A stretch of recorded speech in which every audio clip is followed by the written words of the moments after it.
Hi, today we're going to be talking about maturity in tough times.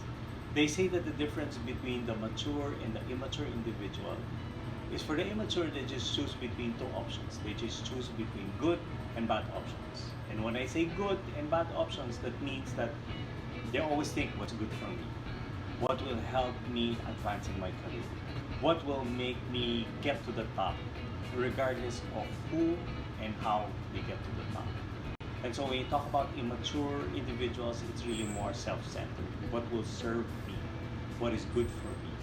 However, when you talk about mature individuals, they choose not between two options, but they choose between three options. They choose between the good, the better, and the best.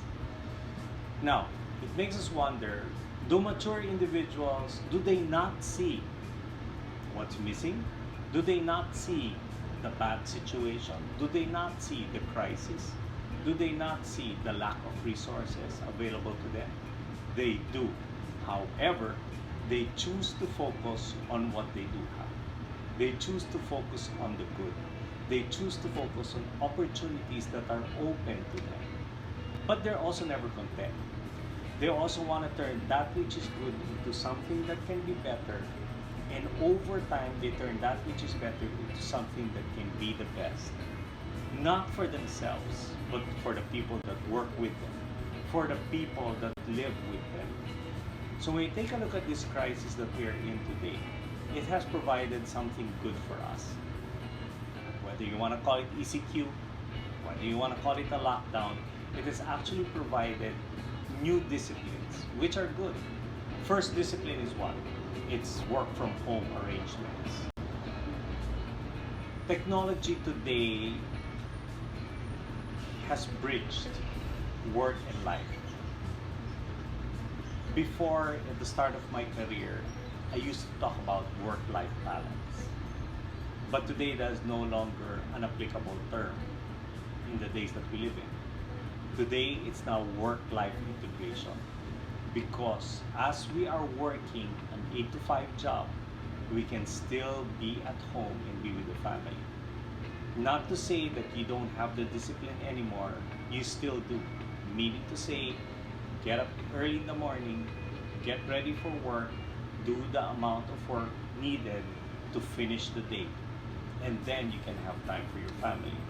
But it's all being done within the confines of your home. The other discipline that's good going for us today is what we call self-care, which means a general well-being. Your emotional, your physical, and even your spiritual health. So when you think about it, this time of the enhanced community quarantine, or ECQ, has given us now an opportunity to take a look at how healthy we are, both in our physical bodies, even working out at home with the family, how healthy we are emotionally. Are we able to know how to channel our emotions towards what's right?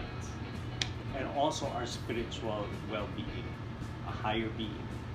Many times we plan because we need to make sure that when everything goes back to the new normal, we have a plan of action. When you think about the word bahala na, in its literal Filipino translation, that means bathala na. In short, I've done everything physically, emotionally, and mentally possible that I have no more strength except to look to you and say, you take charge. That's spiritual well-being. When we look to a higher being and say, we've done everything humanly possible and we need a higher person like you, God, who gives us the faith and the hope to move forward. The third thing that I want to talk about, which is something good that's happened to us, is a term called reboot. All of us have a cell phone. All of us have a smartphone.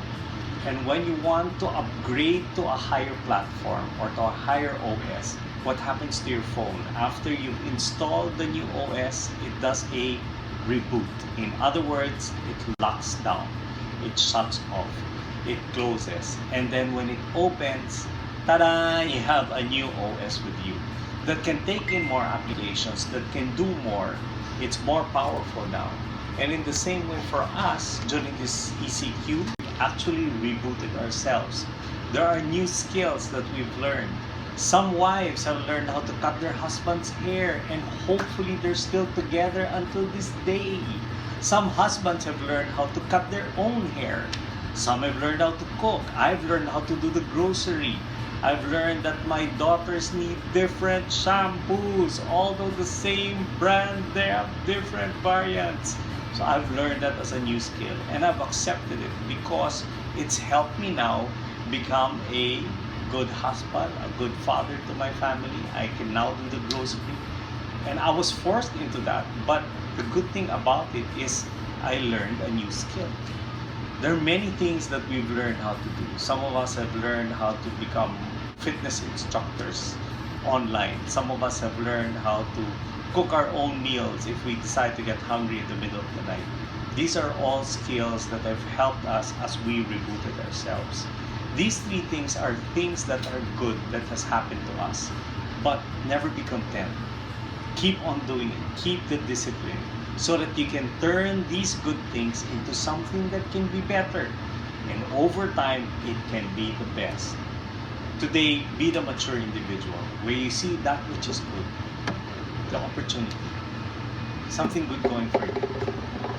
But don't be content. Turn that which is good into something that can be better. And over time, you will be the best.